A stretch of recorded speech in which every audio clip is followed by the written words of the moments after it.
Dalam peristiwa percobaan pembunuhan Adolf Hitler pada 20 Juli 1944, kita mungkin hanya mengetahui sang pelaku utama, yaitu Klaus Schenk Graf von Stauffenberg atau kolega-kolega di sekitarnya.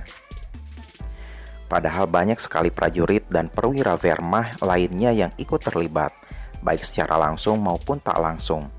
Salah satunya ialah Philipp Freiherr von Boeselager. Dan bisa dikatakan bahwa ia adalah satu dari sedikit perwira yang terlibat dalam plot ini yang teramat beruntung karena luput dari pembalasan kejam Hitler. Mari kita bahas sosok Philipp Freiherr von Boeselager ini. Simak terus. Ia lahir pada 6 September 1917 di Burgheimersheim, di dekat kota Bonn, Jerman.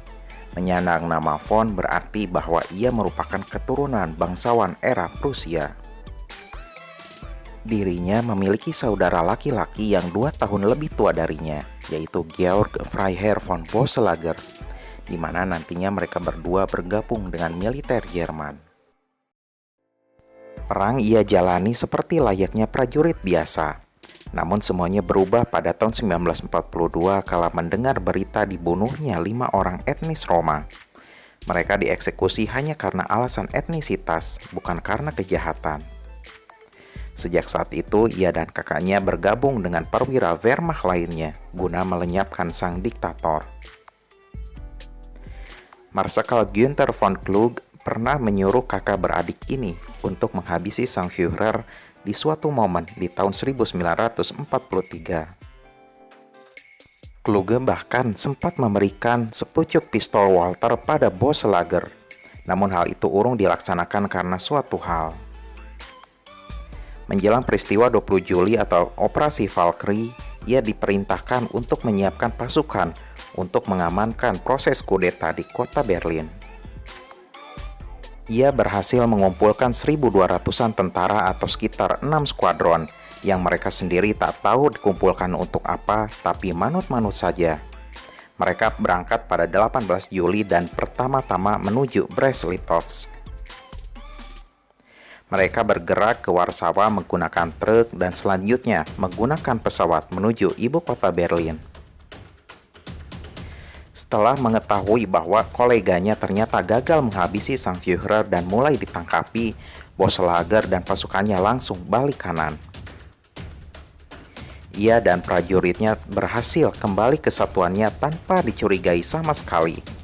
Nasib mujur masih melekat padanya karena namanya sama sekali tak pernah disebut oleh mereka yang telah tertangkap. Boeselager menjadi satu dari sedikit orang yang lolos dari maut dan berumur sangat panjang. Berbagai penghargaan dari pemerintah Prancis atas jasanya melawan tirani Nazi dan Hitler juga pernah ia dapatkan. Ia adalah seorang penganut Katolik yang taat. Pesannya pada generasi muda ialah aktiflah berpolitik dan awasi demokrasi agar tak ada lagi sosok Hitler di masa depan. Boeselager sendiri meninggal pada tahun 2008 di usia 90 tahun. Sampai meninggal, senjata Walther yang pernah diberikan Marskal von Kluge untuk menghabisi Hitler masih disimpan olehnya. Philipp Freiherr von Boeselager lahir di era Kekaisaran Jerman, tumbuh dewasa di era Republik Weimar dan Third Reich, menghabiskan separuh hidupnya di Jerman Barat, dan akhirnya meninggal di Jerman modern yang telah bersatu kembali.